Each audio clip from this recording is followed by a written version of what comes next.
After successfully launching the instance, copy the public IP address. Open your command prompt or terminal to SSH into your instance.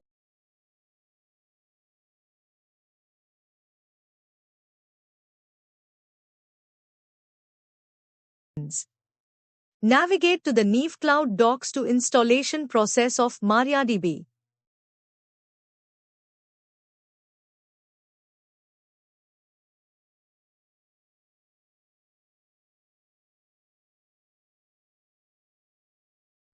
Once logged in, update your package list and upgrade installed packages.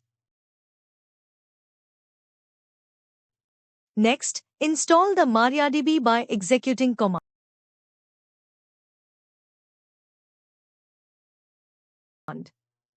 Start MariaDB and enable it to launch on boot with these commands.